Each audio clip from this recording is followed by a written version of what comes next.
ஹோலி அப்படின்னாலேவும் எல்லாம் காலி அப்படின்னு அர்த்தம் கிடையாது. எல்லாமே பரிபூர்ணமா இருக்கு அப்படின்னு அர்த்தம். ஹோலி அப்படிங்கறதோட வேர்டு ஆரிஜின் பார்த்தோம்னா ஹோல், என்டையர், கம்ப்ளீட் அப்படின்னு மீனிங் வருது. இந்த பரிசுத்தம், முழுமை அப்படிங்கறத எளிதா புரிந்து கொள்றதுக்காக நான் இந்த ஓமை சொல்றேன்.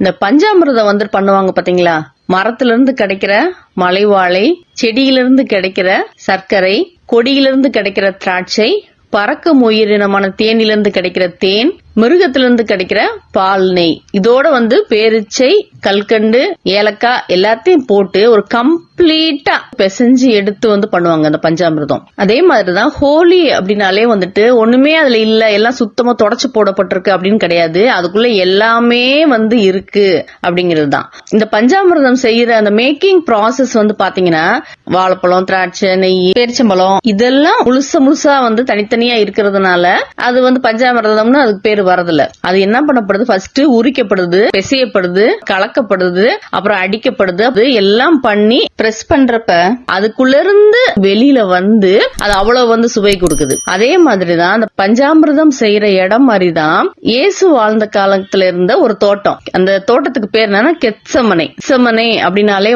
ஆயில் பிரஸ் பண்ற இடம். இப்ப செக்கெண்ணெய் ஆட்டி எடுக்கிற மாதிரி ஒலிவ எண்ணெயை எடுக்கிறதுக்காக கசக்கி பிழிஞ்சு அந்த எண்ணெயை எடுக்கிற இடம். அந்த இடத்துக்கு இயேசு ஒரு ஜெபம் பண்றதுக்காக போறாரு சிலுவையில அடிக்கப்படுறதுக்கு முன்னாடி. அவர் எப்படிப்பட்டவர்னா பஞ்சாமிர்தத்துல கிடக்கிற அந்த பொருட்கள் மாதிரி திராட்சை, மலைவாழை, தேன், பால், சர்க்கரை அது மாதிரி அவர் பாலில் கழுவப்பட்ட கண்களை உடையவர். அவருடைய வார்த்தையில் தேனிலும் மதுரமானது, ரொம்ப இனிமையானது. நானே திராட்சை செடி அப்படின்னு சொன்னவரு. தேன் போன்ற, திராட்சை பழம் போன்ற, சர்க்கரை போன்ற, பால் போன்ற எல்லாமே அவர்கிட்ட தனித்தனியா இருக்கு. பஞ்சாமிர்தம் பண்ற இடம் மாதிரி இந்த கெத்செமனே தோட்டத்துல முழுசா இயேசுகிட்ட இருந்தது.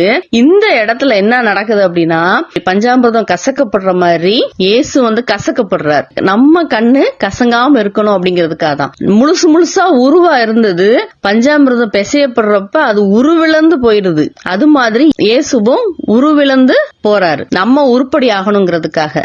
எல்லாத்தையும் சேர்த்து பிசைறப்ப பஞ்சாமிர்தத்துல இவ்வளவு மருத்துவ குணங்கள் இருக்கிறதுனால நிறைய இம்யூனிட்டி கொடுக்கும் அப்படின்னு சொல்லி சொல்றாங்க. அதே மாதிரி இயேசுவும் கசக்கி பிழிஞ்சு பிசையப்பட்டு வர்றப்ப பஞ்சாமிர்தம் மாதிரி கெத்செமனே தோட்டத்துல ரத்தத்தின் பெருந்துளிகளா அப்படியே விழுந்துச்சான். இனி இயேசு படப்போற பாடுகளுக்கு அடையாளமா பஞ்சாமிர்தம் மாதிரி இயேசுவின் ரத்தம் அங்க சிந்தப்படுது. எப்படி பஞ்சாமிர்தத்தை உயிர்காக்கும் மருந்துன்னு சொல்றாங்களோ அது மாதிரி இயேசுவின் ரத்தமோ உயிர்காக்கும் மருந்து, சகல நோய்களையும் நம்மை விட்டு நீக்கும் மாமருந்து. அமிர்தம் மாதிரி என்றென்றைக்கும் நம்மள உயிரோடு வைக்கிற, நித்திய வாழ்வு தருகிற அருமையான மருந்து இயேசுவின் ரத்தம். பஞ்சாமிர்தம் காசு கொடுத்தாதான் கிடைக்கும். ஆனா இயேசு கிட்ட இருந்து கிடைக்கிற அந்த பஞ்சாமிர்தம் மாதிரி இனிமையான உயிர்காக்கும் மருந்து இலவசமா எல்லாருக்கும் கொடுக்கப்பட்டிருக்கு. எனவே பரிசுத்தமான ஆசீர்வாதங்களை இயேசுவின் ரத்தம் மூலமாய் பரிபூரணமாய் பெற்று பாலும் தேனும் ஓடுகிற பஞ்சாமிர்தம் போன்ற தித்திப்பான வாழ்வமைய என் ஆசீர்வாதங்கள்.